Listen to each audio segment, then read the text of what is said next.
I'm Gregory Burke, Director of the Power Plant, and it's my pleasure to introduce this international lecture series presentation by the Californian-based artist Pae White, whose exhibition is currently, Material Matters, is currently on at the Power Plant. Pae was born in Pasadena and is currently based in Los Angeles, and her exhilarating oeuvre roams across different material forms, including expansive sculptures, textiles and animations, with a sense of glorious abandon, encouraging viewers to take a closer look at familiar objects, processes and spaces. Many of you will recognise Pae for her recent international exhibitions, which have included the participation in the Skulptur Projekte Münster, the Venice Biennale in 2009, the Whitney Biennial in 2010, plus a string of recent exhibitions, including one at 2008 in the Manchester Art Gallery, and before that at the Hirshhorn Museum and Sculpture Garden in Washington. And she's also recently been commissioned to do a major project for the London Underground and also the new International Berlin Airport, the Brandenburg Airport. I had personally had the pleasure of working with Pae about 10 years ago, and we go back a long way. And with the show, I think it was her first museum show, and in particular, the first book that she had made on her own work. And you know, it's a great pleasure to work with her again, and I think the show demonstrates the amazing work that she's been doing, particularly in the area of tapestries. And in relation to that, she has been part of our commissioning program and is one of the two commissions for 2010. And she began creating the massive tapestries, some of which you will see in the show, that use digital photographs of materials such as crumpled aluminium foil, plumes of smoke and other imagery as their content. The new commission at the power plant is a tapestry featuring an image of a found macrame wall hanging that, happily for us, signalled a new visual direction in her work while continuing her practice of blurring different materials and appropriating scraps and ephemera. In relation to the show and the commissioning program, I would like to acknowledge our commissioning program partners, Shanitha Karchin and Gerald Sheff, and commissioning supporters Lisa Mauer and Andrew Shiner, Nancy McCain and Bill Mornow, Elisa Neuton and David Dime. I'd also like to thank our catalogue supporters Linda and Stephen Latner and Laura Rapp and Jay Smith. And the power plant is also indebted to our funders, the Canada Council for the Arts, the Ontario Arts Council, the Toronto Arts Council, and of course our partners here at Harbourfront Centre. Our public programs are generously supported by primary education sponsor CRBC Wood Gundy, and the 2010 International Lecture Series lead donor is the JP Bickle Foundation. And I'd just like to remind people that the exhibition is on until January the 2nd. Tonight is also the occasion for the launch of the catalogue that accompanies the exhibition. It has been delayed by a few weeks so that we could feature the installation shots of the exhibition in the catalogue. And I'm very delighted to be able to launch that tonight, and want to make a mention that Pae will be available to sign copies of the book at the end of the lecture. After the talk, Pae will also take questions, but please wait for the microphone before asking your questions, as we are recording the event for our archives. Sorry. So on that note, please welcome Pae White.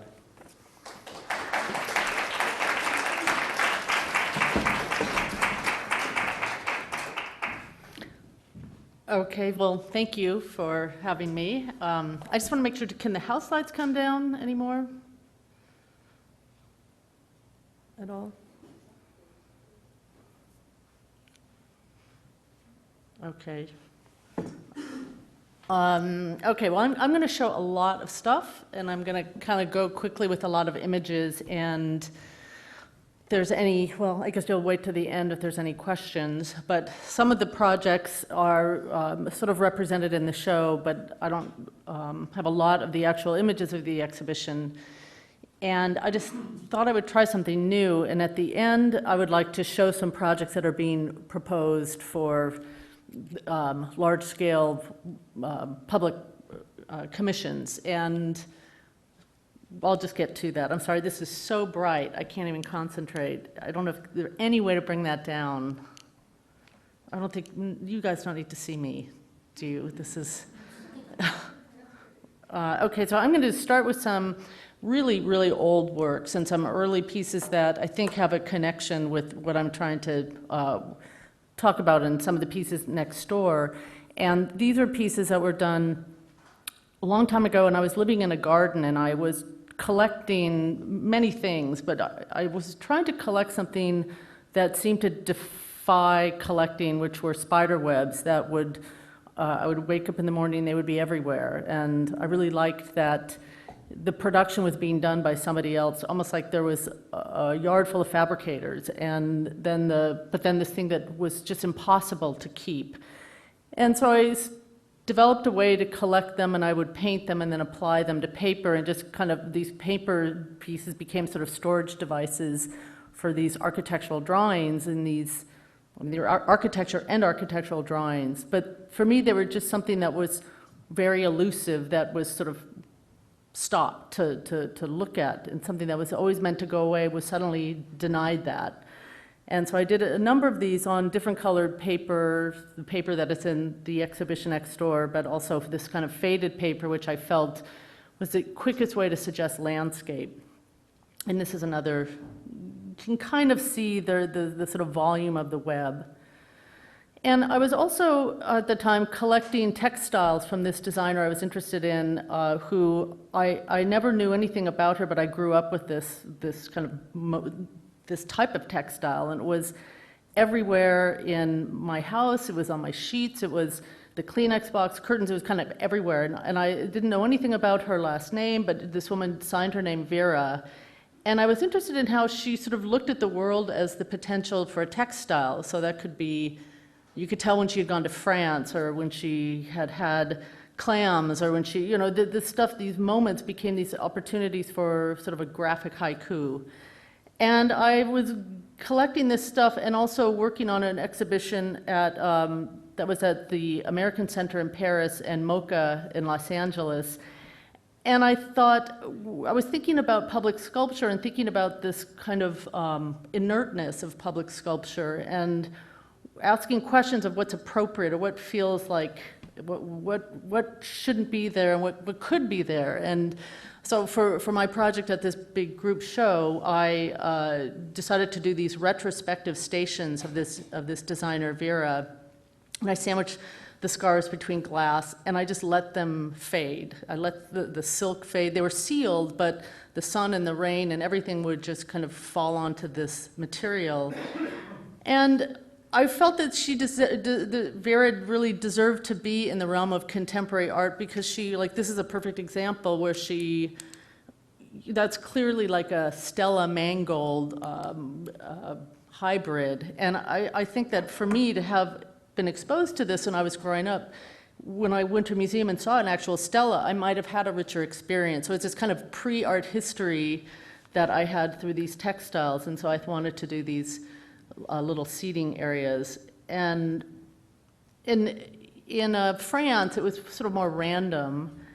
In Los Angeles, it became more of a curator, and I went into the collection and I chose, like, this one was maybe nature, so this was a big tablecloth that became a pond, and then there was a sun, and there was some flowers, but I just wanted something very contemplative and something very temporal, and just this quiet idea of sitting in front of a textile, passing time as an outdoor work.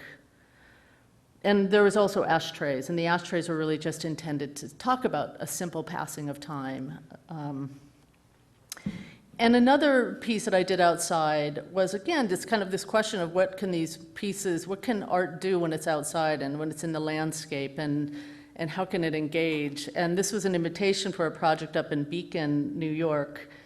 And the project, the invitation was asking some artists to work with the area, and some of the conditions of the area included small organic farms, this kind of beautiful landscape.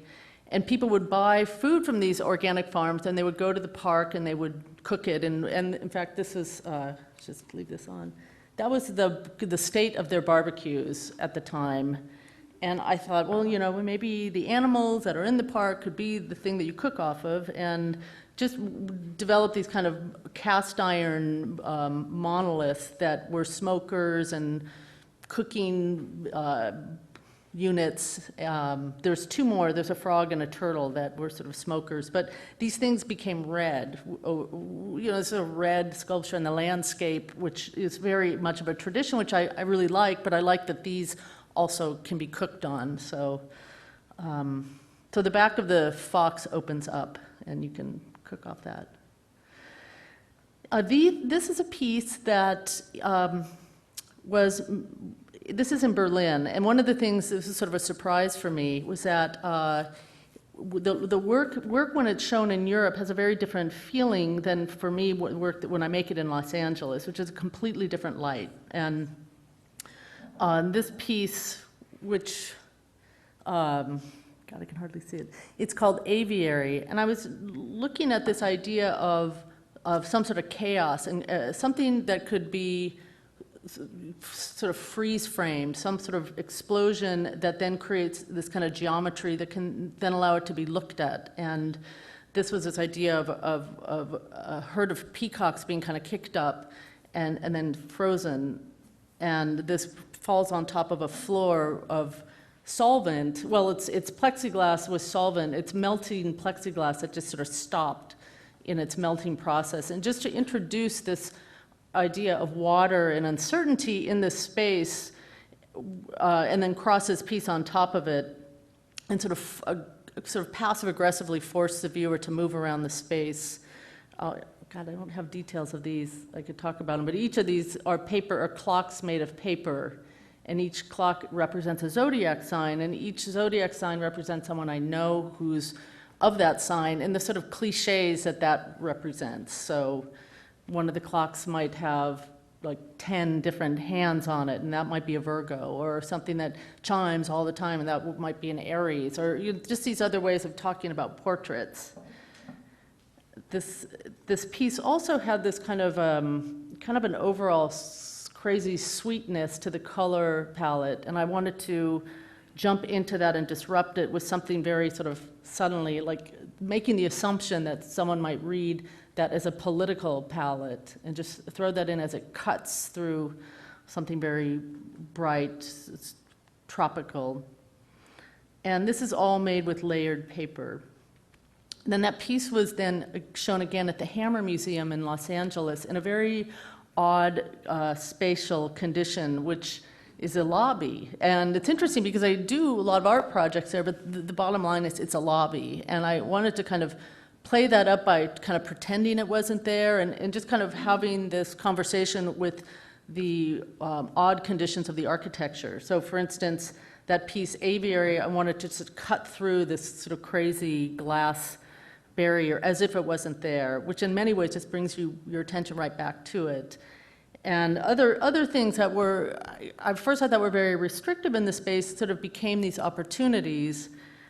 For instance, these lights on the ceiling, you just couldn't move them. It didn't have the flexibility of a gallery or museum, so I decided to hang the pieces so they were just almost like stuck on the ceiling. And what happened is the light came down and created these color ghosts around the tops of the pieces.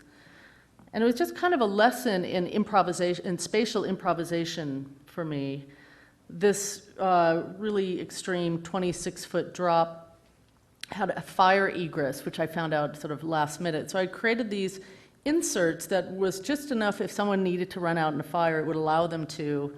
But also that became this nice opportunity for someone to enter the piece, and it was all sort of hung at pond level. So as if you were in a pond and you were looking down, and then this thing would look back at you. There was also the thread, as the orange thread hit the piece at about a foot above that, it attached with black thread, so it really hovered in the space. Other downlight opportunities made this geometry feel more solidified.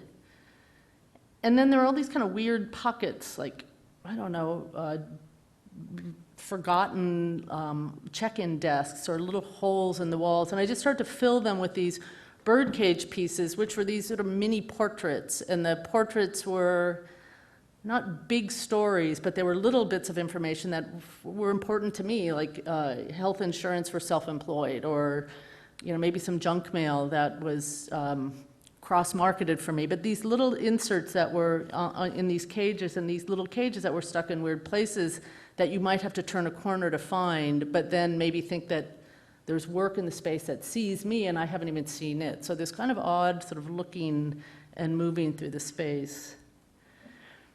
This next piece is in Delme, France, and it's in a decommissioned synagogue. And it's an interesting architectural condition in that there's sort of an upstairs and a downstairs and a sort of viewing in the round.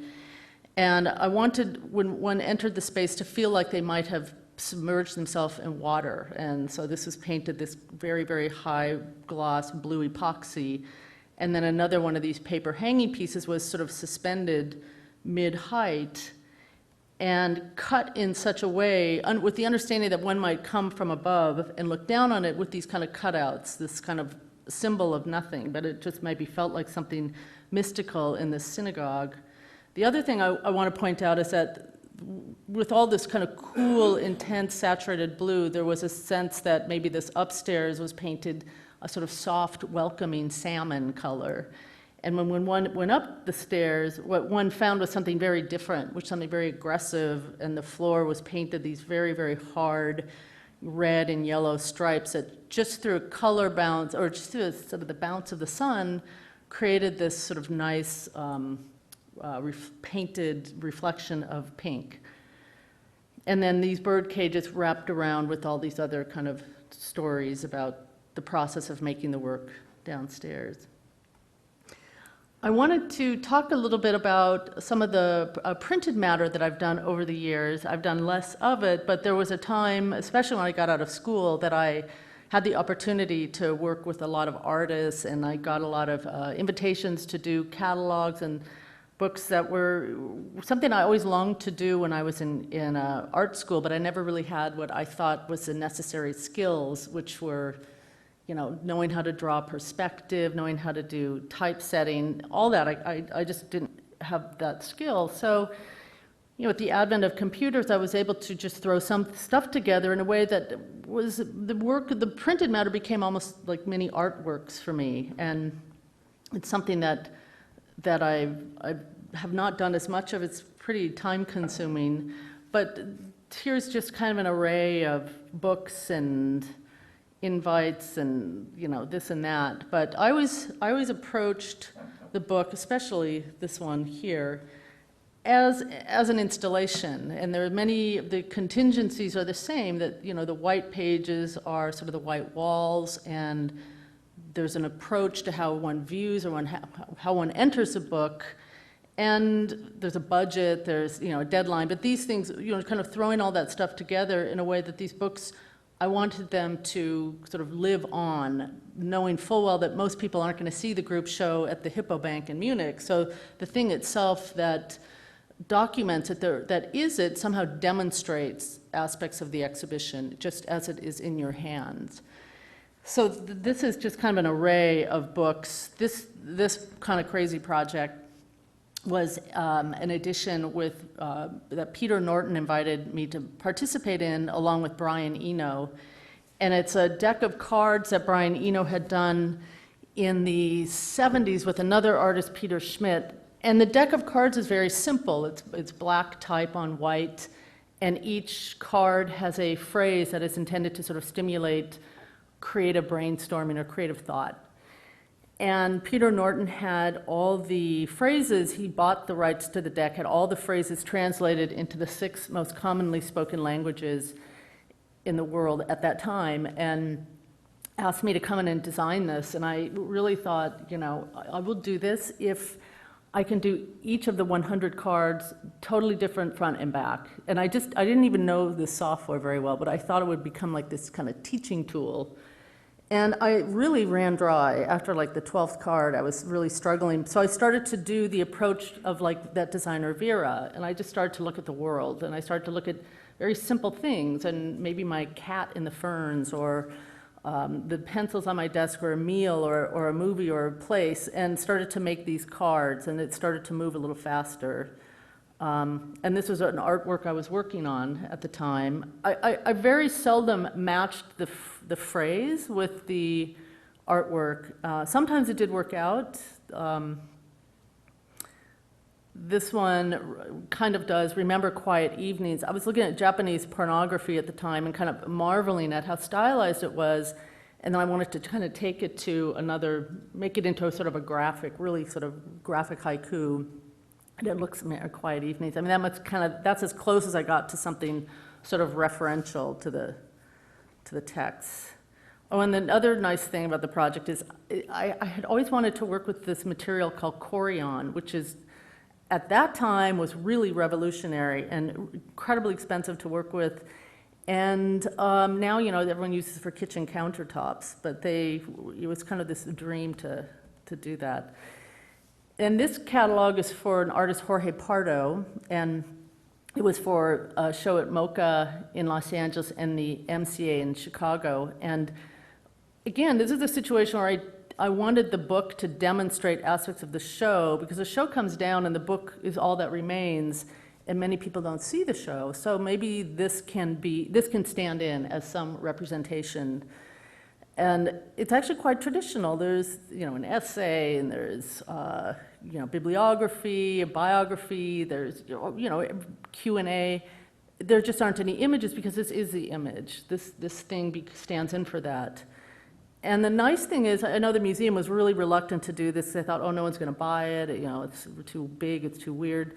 But, people were buying it to be able to do this, and all these things fit into the box. But they they would buy two. They'd want to play with one, they'd want to save another. So it was actually kind of a nice thing.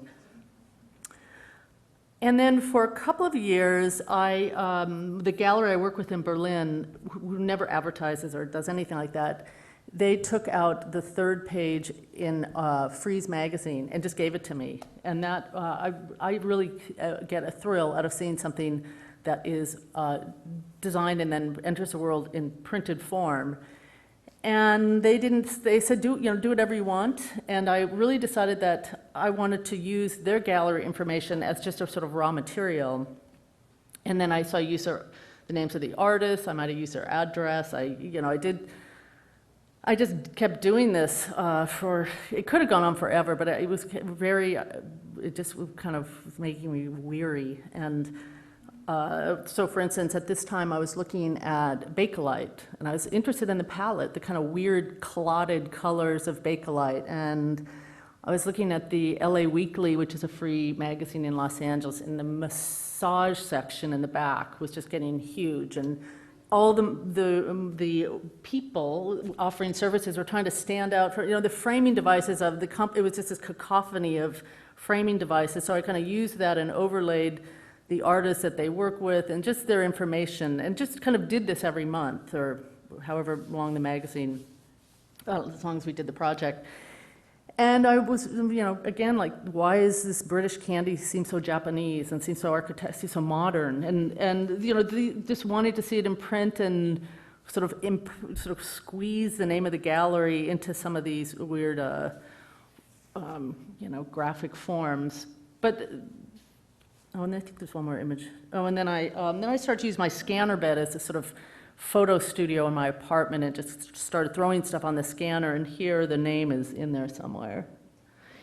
But what I really liked was that this was never made into a portfolio edition. It was never made into silk screens or anything. This existed as sort of an exhibition in print, and if you had the 2.5 years of the magazine, you have the show. And if you live in Iceland, you might have the show. If you live in Mexico City, you have. So this sort of ad infinitum potential was really interesting to me, that this could just be everywhere and then could just be put away. Some of the last ones, the galleries start to feel fairly corporate. So I was interested in like their brand as a textile, and I'm interested in textiles. So, and another textile proposition was the tube map in London. I was invited to develop one, and I really love how the artists that have in the past, or many of them, have used the tube color lines as a palette, and I think it's such a weird palette, the pink and the magenta and the gray. The logic, it's just very strange to me. So I wanted to use that as the weft of a fragment of a flying carpet. Because I was thinking about transportation and magical transport and an artifact and something that is not complete, a scrap, something maybe from the Victoria and Albert, but just to put this on the tube map. And then to see people just grab one, look at it, and throw it on the ground. You know, I kind of find that exciting to see this. Again, like the ad infinitumness of this thing for 2 or 3 months is sort of everywhere, in someone's back pocket, in the gutter, wherever, and then just goes away. This is my transportation section, because then this other project is also transportation related. I was asked by the MTA in Los Angeles to do this bus seat fabric for a demonstration project. And I have a sort of a problem with a lot of the projects that the MTA does, and a lot of public projects where they bring in an artist to a community, and they have the artist who grew up someplace else tell the community who they are. And I thought, well, maybe there's a way just to talk about things that you never see, and especially in the great history of the MTA, they have a lot of stuff that they just stick in deep storage. So I went into their ephemera, their junk, and I found these weird symbols of old bus tickets that seem very mystical and illogical and intriguing to me. And so I sort of just culled these symbols from this ephemera and then had it made into this fabric. And threw in the initials of my husband and there's an M and a W in here somewhere. And they, they didn't question it. But it's sort of it's somewhat system-wide. It's been very popular because people can't really graffiti it successfully. So it's been very nice to sit on and to see. It's really nice to have the biggest sculpture I've ever done be, sort of ongoing, which is nice. And this is somewhat transportation related. This was for the Frieze Art Fair a few years ago. I had never been to an art fair, but I had heard that they have these VIP cars, and I asked, the fair asked me and a number of other artists to do sort of fair-specific projects, and I asked about these cars, and they said yes, that Rover had donated a fleet for that week, and I was welcome to propose for one of the cars. And I thought, well, that's really no fun, and I just sent them this, and they did it. They went ahead and they did all 15 in these decals. And I was just, at that time I was starting to go to London more, and I was marveling that the disappearance of the black cab, that the cabs were now covered completely in advertising. And I wanted to do these cars that were sort of advertising, but advertising suspended. There wasn't really anything that they were saying, they were just these sort of horizons moving through the city. And for instance, you might be walking in the far reaches of London, and you would see this, and you would kind of get a sense of the tentacles of the fair just being sort of anchored by these unexpected coated sedans that were moving through London during that week. This is the opening page of a proposal of a competition. I'm going to show a few public competitions for sort of public projects in this presentation, and I was shortlisted, and then I won this competition for the new opera house in Oslo, Norway. And it's something I really wanted to win very much. I was obsessed. And so obsessed that I started to think of, well, everything in the world could become a curtain, and really kept going back to, why can't just a chunk of metal come up and down, the stage? And the architects were really very expansive, and they were thinking anything in the world could be a stage curtain as well. So that made my job a little bit more difficult, but I did keep coming back to this chunk of metal. And I ended up submitting sort of 3 proposals, but I'll show you just this one, because it really led to a whole body of work. And the opera house itself is quite austere, and there's not a lot of ornament like traditional opera houses. In fact, if you see any kind of architectural shift that looks like ornament, it's really for acoustics. And that austerity, it just felt like inside is a landscape. It felt like a landscape inside. So I wanted to introduce the idea of another type of landscape. And also this idea of, reflectivity in a room that was so kind of, static in terms of the wood was just, that was very sort of, it's not plain, but it's very basic. So I won the competition with that proposal board and then developed this image. I worked with the photographer to get tinfoil. I lined the base of the tinfoil with the color of the seat fabric of the opera house. And you'll see, here's a sort of a production image. And the material was made out of cotton and polyester. And I really just wanted this piece I wanted there to be this question of this stage curtain that's sort of in costume as well, that it's cotton in costume of silver, or it's silver in costume of cotton, or it's this material that's dreaming of being something else, and just kind of play up that. And also by having the reflection of the materials that are in the immediate space, that should you enter the space, you might think that you're being reflected, and you might sit there and look and be entertained by something on the stage. But also I think when people go to a production, they look for aspects of themselves. They look for stories that they can relate to. And so this just kind of looking and searching and this illusion, and yet the material is as thick as the pieces in the power plant next door. It's really just 1/4 of an inch thick. So you can see that the architecture itself is quite pared down. And then there's an image for scale. So I think it's 11 panels that are stitched vertically. And then somebody asked me, they said, well, all artist stage curtains have a signature. And I didn't think of that, but because the process of crumpling this foil, and we shot 8x10 transparencies, it was so high resolution that picked up my thumbprint. So in that array is sort of a thumbprint signature, but it's just it sort of picked up everything. And this just explains, this is the loom, and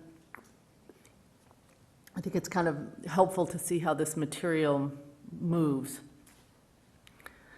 These pieces, well, most of these pieces are on exhibit next door. And then I started to use my scanner bed again as this kind of photo studio, and made these portraits, these tapestry portraits of that current production in my studio. So, I had foil in there, but I also had tissue paper, and I had the workings of a paper chandelier and the bits and pieces and the scraps of other projects. I just kind of wanted to freeze frame that and make these kind of tapestry studio portraits.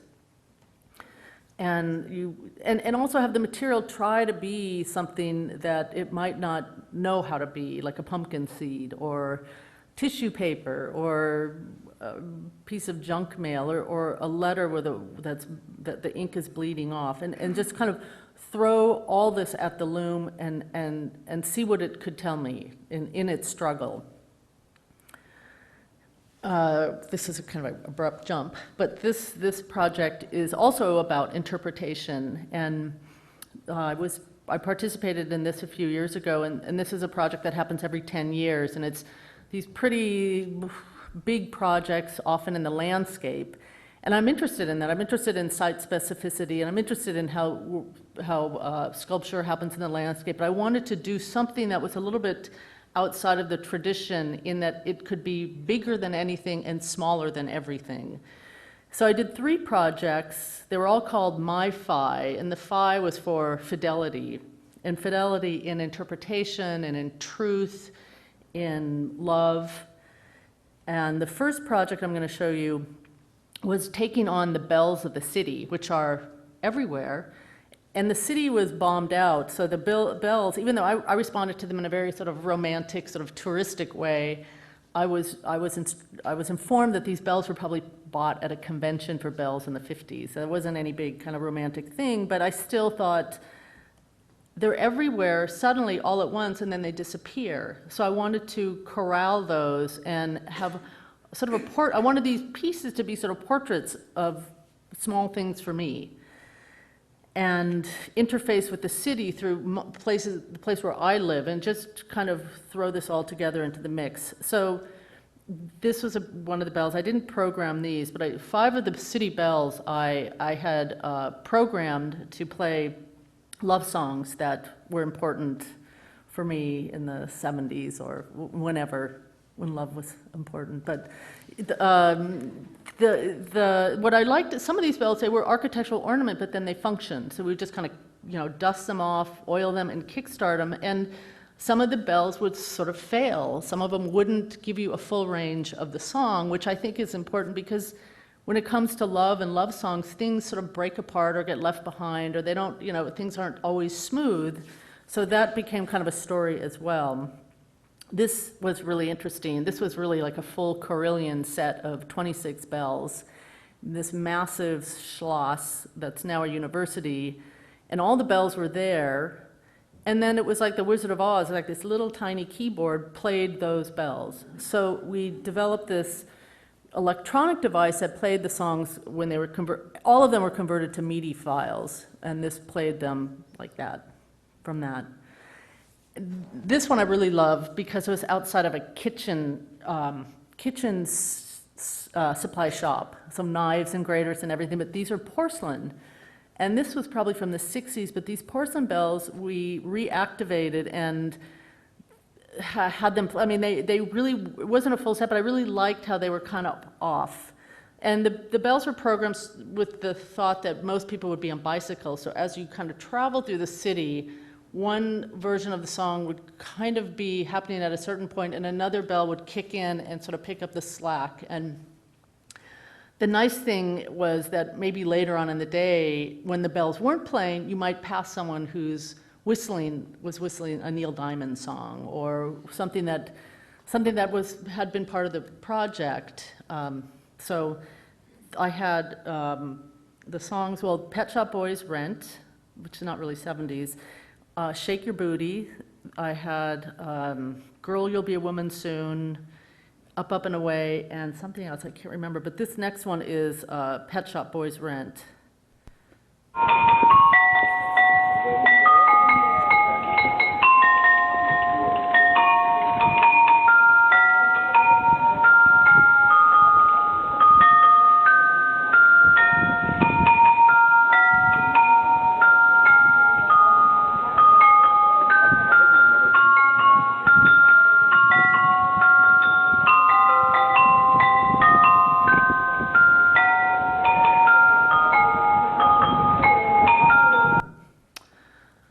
The other project I did, which was when I first went to Münster, I immediately responded to something very, it's like I just was like taken right back to my childhood traveling to Germany with my grandmother, and there was this pastry shop, and I had a meeting there, and I just kept I just fell in love with this place.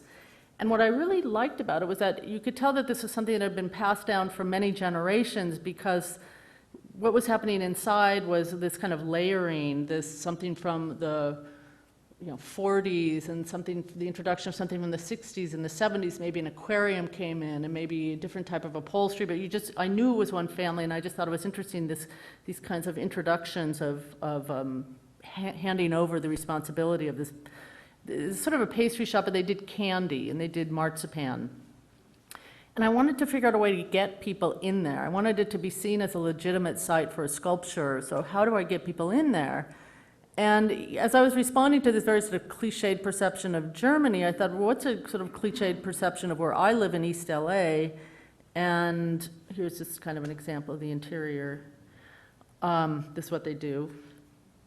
And this is, in East LA, it's like taco trucks are all over the streets. And I wanted to kind of bring that, sort of have this, exchange of regions. So I bought one of the tacos, and my assistant and I worked on crafting it out of marzipan. We sent it to them so there would be no question that they could do it. And so they interpreted our interpretation, and this is what they came up with.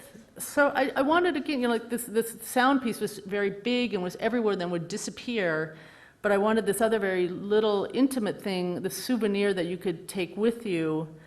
I did this packaging, which I felt was sort of a tribute to my grandmother, which is very sort of grandma-like, I think, with the sticker and the ribbon. And then they displayed it. They have been doing displays for forever, and I just, they made it, they priced it, they displayed it, they sold it, and they kept the money. But it was just about sort of using their window. They would change it sort of with the seasons. And I just wanted this little thing that you could take with you. Some people ate it. I thought marzipan lives forever, so it was kind of this nice material. And I also, they made up this special plaque, and I thought, no, we really want to keep it within the vernacular, the graphic vernacular of this pastry shop, and so then they changed that and they made it like this. This project, which was in Kent, outside of London, a town called Folkestone, which is very economically depressed, or it was at the time.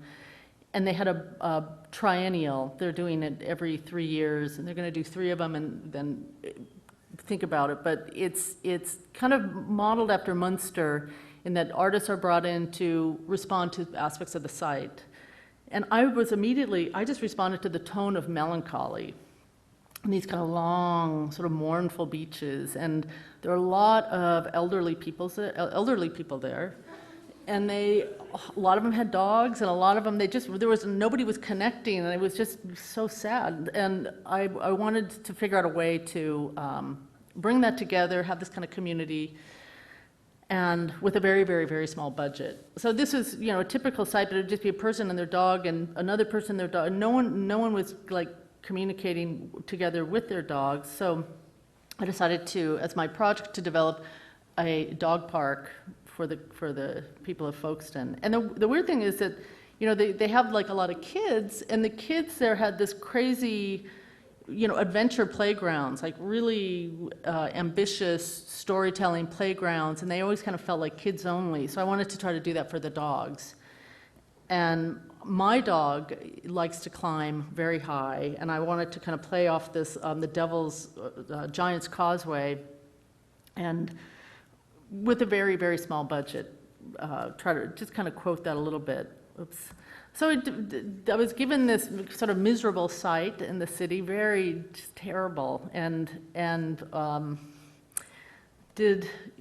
played with this idea of, no cats, trespassers, beware, and just had these little, very like little signs, little motifs that just kind of corralled it in and would bring people in with some humor. And so this was a site that I was given. It was kind of in a parking lot.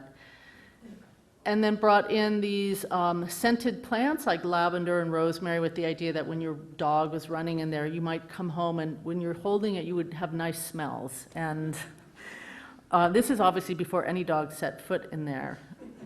But they, eventually came in, and then this sort of mini Giant's Causeway, where these lights were embedded into the wood, and this sort of the stage for dogs. And at night, it's open at night. They come and they would have these uplights and this kind of drama as they gathered on this mound. And this is our first customer.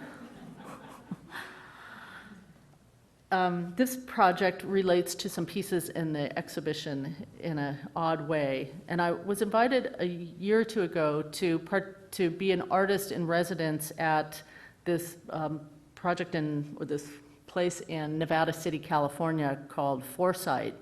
And the idea that, you're just in this kind of crazy, weird, beautiful place, and you can do whatever you want, you don't have to make anything, but that you will do something, some sort of production will be exhibited in an institution in San Francisco. And I found myself there for a year, here and there, a week here, a week there, but over the course of many different seasons, and I got to know the place very well, including the people involved in the site, the people in the town.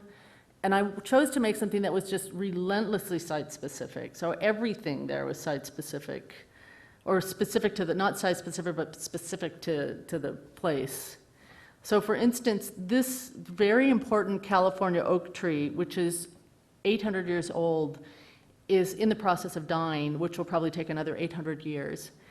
And it's so fragile that you can't even touch it because you might introduce some sort of a microbe or something destructive. So I wanted to document this. I wanted this thing that was so fragile to be completely and intimately understood. So I brought in a service with 3D scanner, with a 3D scanner, a LiDAR scanner, and have every part of this tree mapped.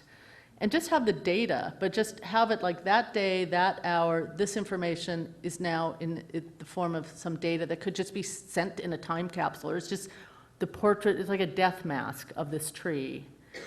And I did that with, this was kind of magnificent, but there was also a little shrub on the side of the road that maybe wasn't quite as dramatic, but I felt it was equally important to this sort of the feeling of the place. And that's also exhibited. That's just a wild raspberry bush. And then, well, I'll talk about what I did with that data. I had three pieces of the landscape scanned and just had that data for something. Another aspect of the place was this huge marijuana growing community, and it's really does very well there. And I don't smoke it anymore, but I can appreciate, having smoked it one time, I can really appreciate that the quality of this, and it was having, the whole economy of this place would change at a certain time of year of harvest time.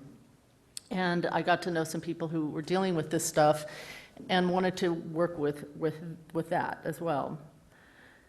And, again, this site, this place, just kind of keep kind of echoing it and quoting it. There are these grinding rocks, or these giant boulders scattered throughout the landscape that had these holes in them, and the holes were grinding holes where the Maidu Indians would grind their corn. And I started to notice that anytime you would come across one of these granite boulders, it was always sited where the best possible view was. So it became these kind of perfect kitchen windows, or this kind of great locator. The landscape became the thing that located the boulders. So I made some clay from the land. I mean, I was really getting into it, and putting it inside these grinding holes, just as to cast them and maybe make some nesting bowls. And then thought I would do this kind of clay, do a raku with the marijuana leaves, and it would be psychedelic, and we'd get some really fantastic effects. And actually, and I was working with these guys. I mean, this is very much the community up there. This kind of production, and what I ended up getting was just like black carbon. It was nothing at all what I thought. But what I really did like was this kind of idea of this membrane, that the outside of the grinding rock was the inside of the grinding hole, or the outside of the bowl here was the inside of the hole there.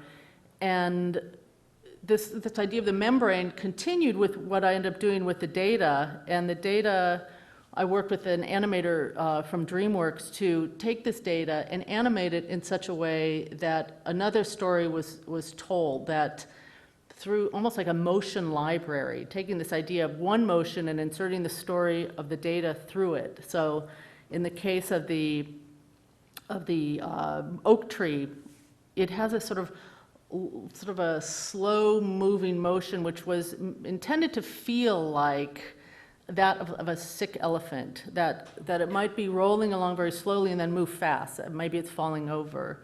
The raspberry bush was intended to feel like a ballerina on a lazy Susan, something that's moving, something that can be looked at, something that's starting to break apart and then reforms itself.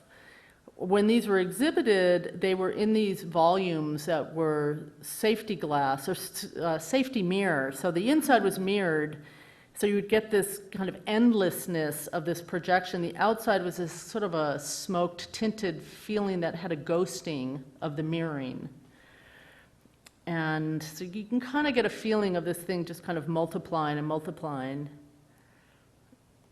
And that's just a still.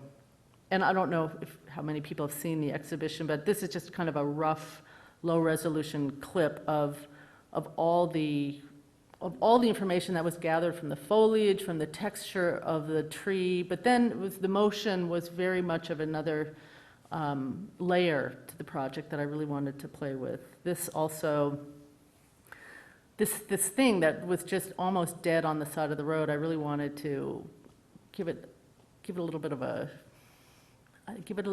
tribute, but break it apart, and that's pretty blown out. But then it does a full rotation and it will come back. And then the other bit of landscape I scanned was a grove of trees, and I don't have an image of that, but this will complete its rotation. And so the way that this is exhibited, the power plant was also to play with this idea of a membrane as well, that these pieces are sandwiched. There's like the thinnest possible wall structurally to maintain the architecture, but then to have this sort of sandwiching on the outside. And I'm going to go right into this exhibition poster. And there's pieces in the show that come out of this project as well. And this show was called Smoke Knows. And the idea of smoke was the subject, but also the idea that the subject is the only thing that knows its own making. So the sort of aspects of the production of the pieces in the show had some bit of mystery. And the subject of the smoke might be the only authority on its own making. So this gallery in Los Angeles that I showed this piece had a fireplace that was hidden, and I knew about it because I know that this gallery years ago in the 40s used to be a showroom for nightgowns, for flannel nightgowns. So they would put a fire on and models would walk around in their nightgowns, and I had the gallery with a lot of pressure bring the fireplace back. And I made these leaves, and these leaves are important. I don't know if I have a picture, but part of my studio production is to run, and I run in this one area of Pasadena. I've ran the same route for 25 years, and I know it very well. And I know this one stretch where it's part of a botanical garden, and I know that the leaves are always changing there, and I really like this kind of transience, and I really like that, you know, gathering up those leaves, it becomes a portrait of the place at that very point of time that will look very different in a few days. So these I call them gutter leaves, were crafted, they're not the actual leaves, but they're crafted out of fabric and metal, and it's fabric with metal inside, and then fabric. And the nice thing about this material is you can burn it, and it won't destroy it. It just takes the flame. And so we just tried to create this verisimilitude of something that had this, when you looked at it, you had this kind of impulse to sweep it away, or this kind of desire for it to, you knew that it wasn't permanent, but just to have this kind of scatter piece. I also had a piece upstairs that was made of black foil, which is used in cinema. And the foil the nature of the foil, it's hard to explain, but it's got this kind of paint on it. It comes this way, but if you touch it, these leaves they would scream. It was like the whole pile would be activated. So just by walking through and touching one of these piles, this thing would shriek. And then these pieces on the back wall were carved, they're paper carvings, and it's paper that's painted, and then through a burning with a laser, the paint is slowly removed to just the membrane. And in the case of the piece on the right, the red one, just the barest fiber of the paper is holding it together. And in fact, maybe the smoke itself is the structure that's holding the paper together. And it was a little bit of a mystery how this was made, but that was, part of the question, the title of the show. And then this tapestry, which was the same process, was all woven up, was in the room upstairs also. And here's a detail. I mean, you've all seen these, so you know how they're made. This was a piece that's also being exhibited next door, and this was at the Whitney last year on the floor that I really liked. It was on the floor that introduced a lot of film and video, and I thought that was interesting because I liked that it's different that if this were digitally printed, it would be very different than it were digitally woven. And when you get in, you see the colors of the thread, and you really get a sense that this is, embedded in this idea of this sort of time in a membrane, or something that's actually inside of it sort of feels more frozen when it's sort of monumentalized in this kind of textile form. And this piece, this is a very new piece. This is also on exhibit. I wanted to show that because it was kind of the last woven piece I've done, and something I always wanted to do. And this was it's a very small hand-woven tapestry I found in Nevada City. And for some reason, when I started to do these pieces with the industrial process, I felt sort of guilty because I had originally started the project with a tapestry workshop in Mexico, and the red one is on exhibit as well. And it's very hand-woven, it's very laborious, and it's very warm, and it's very sort of hands-on and rich. And it was just not working for me in a way that was very efficient. And I also liked the coldness of the production of the industrial loom. And I like that there's this feeling of endlessness, that this thing could just be made and go on forever and be made quickly. And so I really wanted to have this piece that would probably disapprove, this little tapestry that would disapprove of the production of the industrial method and have it kind of made by the beast, or have the beast made by the thing that would be critical of it be made by it. And just, I don't know, have these two things together and see if this process could interpret or struggle or play with these very, very artful knotting and threading and weaving techniques. And so that's that piece next door. This piece was at the Venice Biennale in 2009, and this is in an area called the Arsenale, and it's a building that was sort of given to me. It was a building that they had never used for people to be able to walk through physically, so it felt very much like a corridor, and I knew that it was a corridor, but I really fell in love with this building, and I spent a lot of time there, and I wanted to somehow pay tribute to the architecture, and also just kept this, there's like a story coming through with this building, and I couldn't figure out what it was, but it was sort of a story of madness, and a story of collecting, and a story of birds. I know the city had just adopted a new rule that you couldn't feed the birds or you would go to jail. So I wanted to have this the openness of the space be an invitation for birds, and also pay tribute to the space, but also bring it down and have this sense of intimacy in the space as well. So I developed this kind of a weaving, and then developed a drop ceiling that you would enter the space and you would see this kind of drop ceiling that was this kind of a ghost tapestry.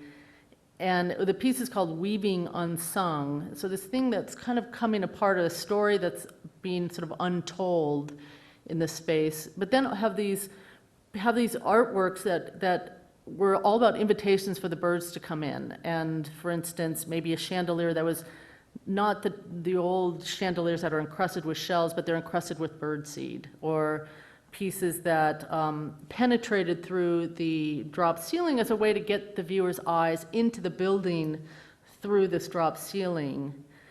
And that was very important to get beyond the thing that was dropped and just see this space. And then maybe they have this, and this.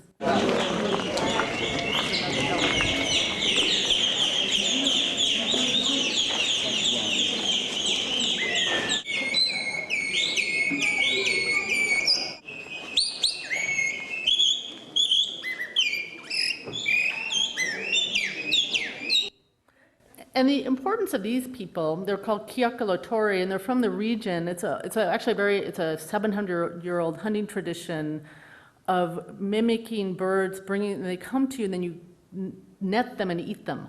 And songbirds, it's really brutal. And these guys now do this competitively just for sound and imitation. So I brought them in for the first week of the exhibition, and it was really important that they looked like viewers, or there was very little theater. It was just all their skill, because viewers in the space would look for the birds. And by looking for the birds, they would look at the building, and they would look in the corners, and they would look at all these weird, all the areas that I wanted people to look for because they thought there were birds in the space. So that was, and part of my arrangement with them is that I would make their poster for they're having an exposition or competition, and this was the poster for that. This was also a project I did last year. I'm going to try to speed it up. In Miami, for Miami Basel, Creative Time asked me through Miami Basel, we kind of all worked together to work on a space that they had traditionally had galleries, and it's sort of this kind of, it's like a football field, really, and that kind of weird density of Miami, I just kind of wanted to play with. It was to be a space where there would be programming of talks and movies and whatever, and I wanted the feeling of this thing that was going to go away all the time, because it was only up for 5 days, but the conditions, the wind, the tornado conditions, I wanted this to feel like a sort of a flyaway, a city that you could just sort of pack up and have this kind of density, this kind of crazy layered living, the graphics of sort of favelas and this lost city of Kowloon, but just this kind of density, have some sort of reference to that also, and have a transformation aspect, like a boîte optique. So it might, go from it might be one thing during the day and something totally different at night. And I, after a lot of crazy research, realized that vinyl, big runs of wide format vinyl with photographs never looks good. That it's got to just be a solid color, and then these will just be these kinds of volumes on the beach, these kind of tumbled forms that during the day they just look like plain blocks, and then at night they would transform through a printing on the backside of the vinyl and lighting. So we did all this scaffolding, then there are these kind of wind slits that we had to have, and just created this sort of colored little town. And so during the day it was very, very high key. And then at night it would, actually at a certain time of day it would become very acid washed, and then what was inside started to reveal itself. And there's this endless picnic bench, this kind of iconic picnic bench. And there's stages and seats and weird other stuff I don't have good images of. But all of this kind of vinyl and this kind of fabric feeling had these slits that you could look in and see that this was just massively engineered with these concrete sarcophagi-like pieces, but just this thing was heavily, heavily anchored, but it was really meant to feel like it was light and going to disappear. I'm showing this as a starter for my next project, and I was in Toronto in October, and I had a very memorable meal at this hot dog stand, and it stayed with me because when I left Toronto, I came home and I went on this diet with my husband, and this was just like, I can't stop talking about this hot dog stand to people that I know, and it was odd that it came up in a project I was working on, which I'm going to show you.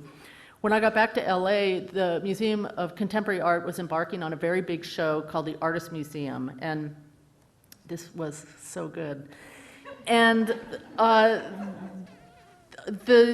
the museum, we have a new museum director, Jeffrey Deitch, and I think one of the purposes of the show was to extend this sort of outreach to a lot of artists that maybe haven't felt included in the museum, and it was showing 145 artists in Los Angeles.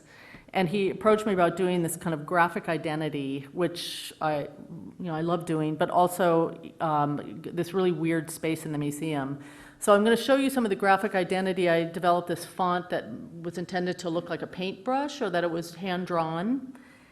And I was really kind of insistent that I'll have many, many iterations, that you never just got this one recognizable thing, but that there were many sort of iterations. And then I went to town with the MoCA logo, and knowing that this is about kind of welcome to town, this kind of embrace to the art community, I had them temporarily change the logo to that. And so there's lots of, maybe there's banners, there's posters, there's, signs, there's all kinds of stuff. There's many, many different iterations of this, which I like, that it's got It always kind of references itself a bit, but it's slightly different. And then he asked me to work with this really horrible space in the Mocha on Grand. And because it was this long curved space, I was thinking about a hot dog also.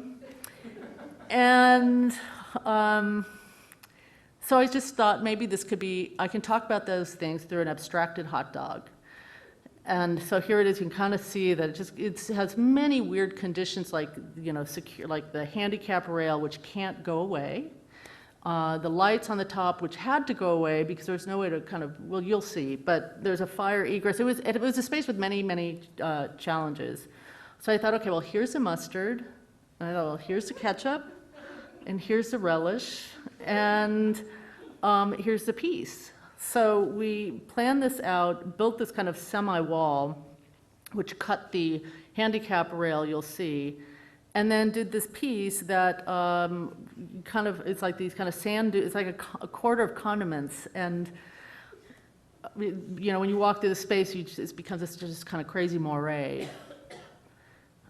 And then where the rail came out, which was the weirdest architectural solution I've ever seen, I just painted it like a pickle with this kind of green demi-rail in this weird space. So the last pieces I'm going to show are projects that are sort of big public projects. One is in limbo, one I've been rejected, and one I'm moving forward with. So I'll either tell you which is which or leave it up to you, although Greg just mentioned which one I'm doing. And this is in San Diego's doing a new visionary plan for their port, and they brought me in as like an art consultant who was also supposed to consult on my own work. It's a very weird conflict of interest feeling, but I didn't want to just stick an artwork down. I really wanted the public work to be a building. I really wanted to play with the fact that this future development is going to have a lot of tall buildings looking down, where it doesn't have this completely now, it has some, but those viewers in the sky I wanted to address, and those viewers on the ground plane I wanted to address. And I wanted the building, I wanted the artwork to be more interactive. And so these pavilion roofs, I heard that there were going to be these pavilion roofs, so I just started to claim stuff that I'd heard was going to happen, because I was brought in fairly late. And I knew that there's going to be a cafe, and there's going to be an information building, and I just wanted this poetry. I wanted poetry on the building, and I wanted it to address the viewers from above and address the birds and the airplanes, and then have this opportunity on the ground for something. And then at night you look through and you see the night sky. But then also develop something like an extrusion where the letter forms become the building too, and put the concessionaire to the test of working and running a cafe in a font, and storing books in a serif. And what does that mean to have architecture that's sort of determined by a poem, and so create this kind of transparency as well. So there's a cafe, and maybe they have to really keep it clean, or they don't have to, but that you would have this sort of theater, of something going on in that space. It's or the theater of the programming. The other thing is there was a lot of heated debate about this bathroom. Nobody wanted a bathroom down there, and so I thought, well, I'm just going to claim it and see, and make it like a brise soleil that didn't have full transparency, but this is kind of a beautiful space that quoted the buildings adjacent to it, and then maybe had this kind of transparency at night, and had this color phenomenon on the inside. The image doesn't really show it, but the floors would be painted this vibrant orange, and then depending on the lights, how it's bounced, the orange would be very, very, this would start to be a fade as it got higher and higher. It would just sort of dilute the color, and you might just see from the outside, you'd see something that looked sort of peach, or would kind of become more peach. But anyway, just this other, anyway, that's in limbo. This piece is something I proposed, and I was invited to develop a proposal for the Olympics in 2012 in London, and they asked a handful of artists for these entrance gates for the Olympic Park. And I was thinking, and they, this is going to come and go, but they're going to leave this city behind. They're going to create like a whole community. And I didn't really want to have something that really closely referenced the Olympics. And having grown up and been in the Olympics in Los Angeles in 1984, I mean, it's interesting, the residue can be really tedious. So I wanted something that was more abstracted, but still referenced the event. And I was weird because I'd totally forgotten about this piece I'd done in 1994, and it was a building that was based on a somersault at 20 frames a second.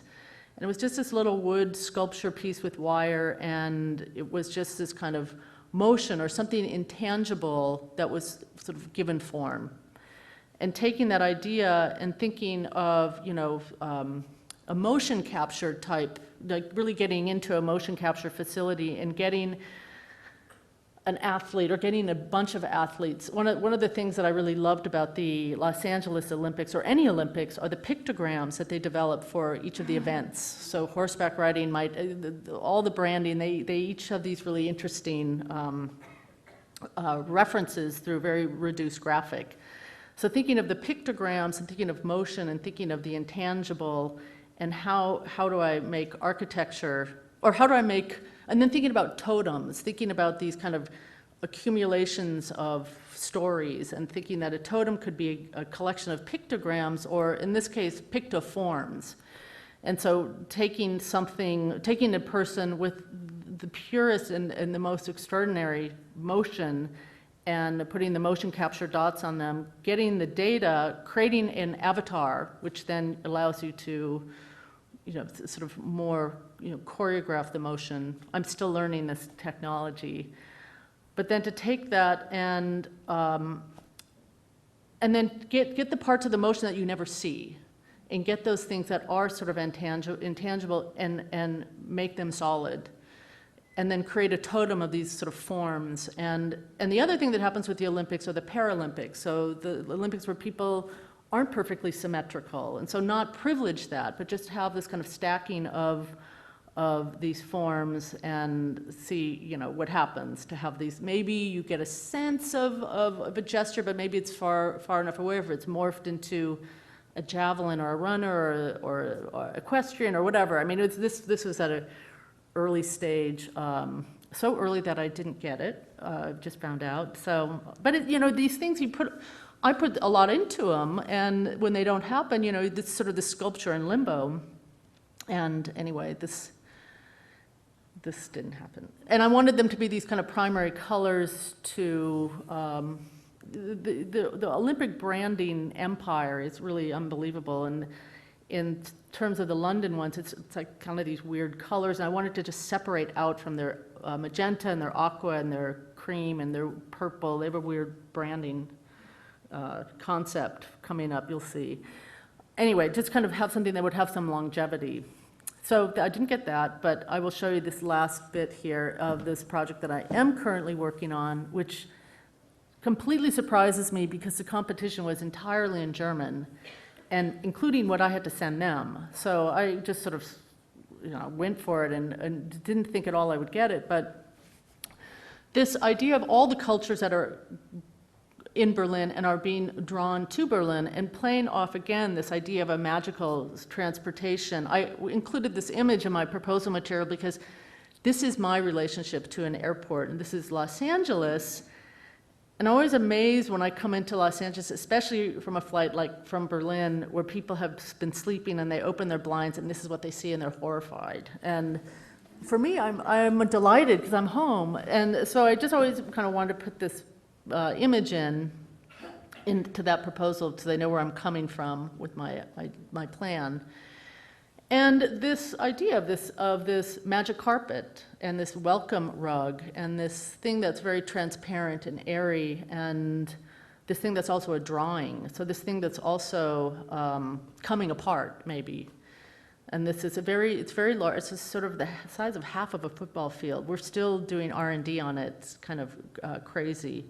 But it will be this piece in the check-in area. And I just think this kind of promise of something, of a more beautiful way to move through space and travel. But it would be made up of like ribbons that are kind of unweaving themselves. And it would be this kind of thing that you would just see, that we'd see from the sky or as you enter. And this is just my last image, which is sort of an animation of the piece in the space. And we're hoping it'll be in by 2012. We'll just have to see. But anyway, I'm finished. If there's any questions or.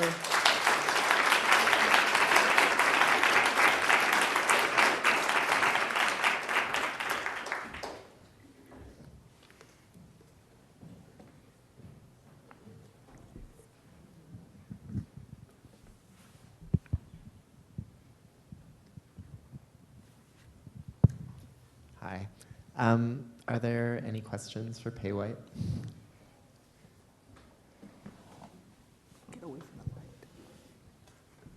light. Hi, thanks. I really enjoyed your talk and I really enjoy your work. One thing I've been really curious from the first time I saw your work is just your use of technology. And you talk about doing R&D. How do you find these places? How do you find the people to make those beautiful tapestries? Or, do you do a lot of work behind the scenes, just familiarizing yourself with what's out there and then contacting people? Well, it's really a crapshoot. I mean, I know I found out about the digital loom at a dinner party. I was just complaining about how slow the Mexico production was, and someone mentioned this process. But I don't, the thing that's a little bit strange is that I don't really understand a lot of the way that this is made, and I have to be.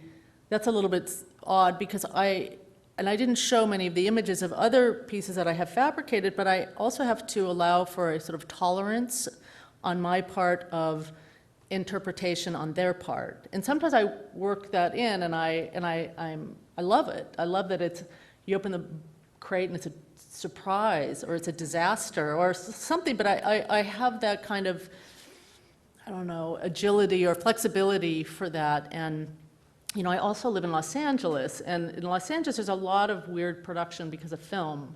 So you can call and they won't be, they won't laugh at you. I used to call and say, oh, this is for a film, but the problem was then they want to jack up the price. Right. So that's for a student film, but that sometimes, and I went to a school that has a pretty heavy technology department, and I know some fellow alums who. Right. What school was that? Art Center College of Design in Pasadena. So they're doing a lot of new stuff. Okay. I had one more question. I just have to ask if you ever figured out who Vera was. Vera? I did, and I was reluctant because I kind of wanted to keep her as a mystery. And, okay.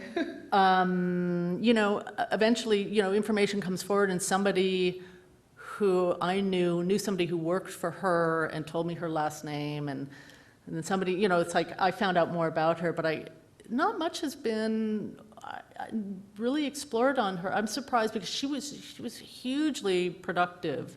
She did so many designs. I actually had to stop collecting it because it was endless. Wow. But yeah, Vera Newman. Her last name is Okay. Newman. So yeah, Thanks. been revealed. Hi, I really like your work too. My question is about working in the public commissions, and I'm just curious how you navigate between wanting to really push the boundaries of the work that you want to propose and then also realizing that there's still restrictions that the government, whatever organization you work with might have to adhere to. So how do you find working within those two extremes? Or if you don't even notice that they're there? Oh, I noticed very much so. In my experience, they're there, so.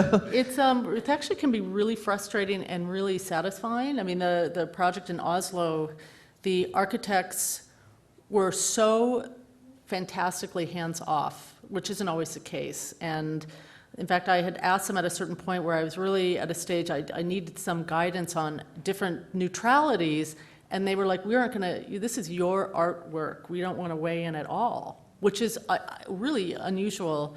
But that's, I felt like a sign of an architect that was very confident and in the architecture. But the bureaucracy of these projects can be very frustrating. And I've learned that you, have to structure your contract in a way where, you're getting paid, the milestones are always sort of fair and reasonable, so if you have to walk away, you can, because there are times that will be absolutely necessary that you walk away before it gets compromised to death. So,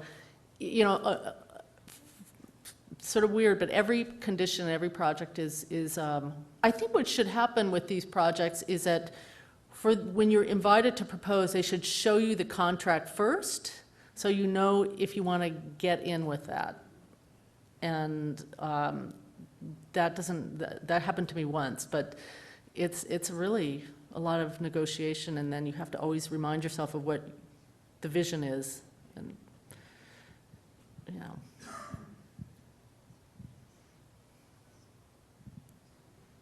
Any other questions?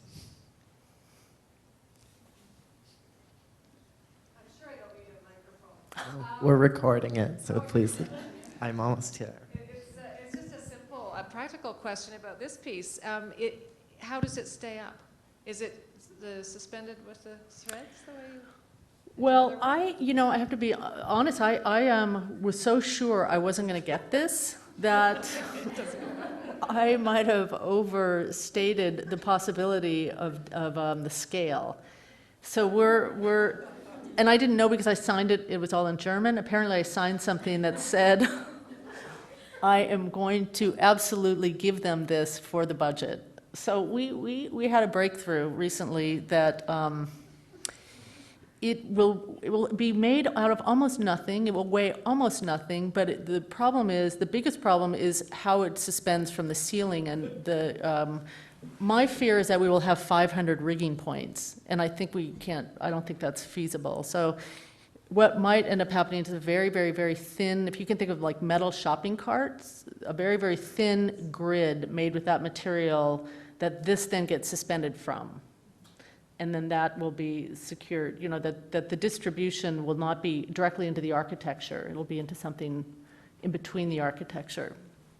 So it'll be like a metal ribbon. Yeah, that's what we can afford.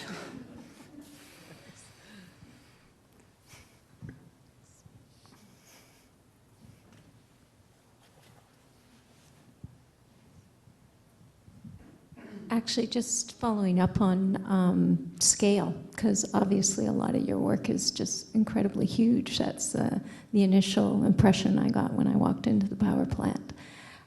Just maybe talk a bit about scale and whether you're getting more and more addicted to larger and larger scales. Well, I have a very small, I'm finding myself working more and more out of my garage, which is my other studio in Los Angeles, also isn't very big, is contaminated. So I've been working in my garage, and it seems like the bottom line with scale, with most pieces, not all of them, is that I'd be able to, like, if everybody disappeared, I could put it up by myself, or I could maybe move it by myself. And so a lot of these things break down into something somewhat manageable.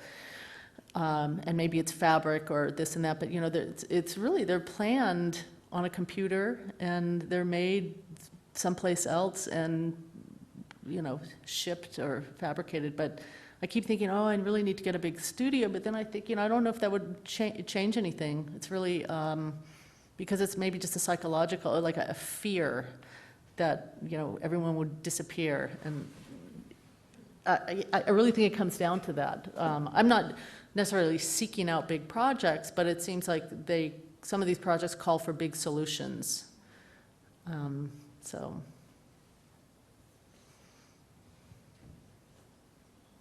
Any last questions for Pae? Well, in that case, thank you, Pae, so much, and thank you all for coming tonight.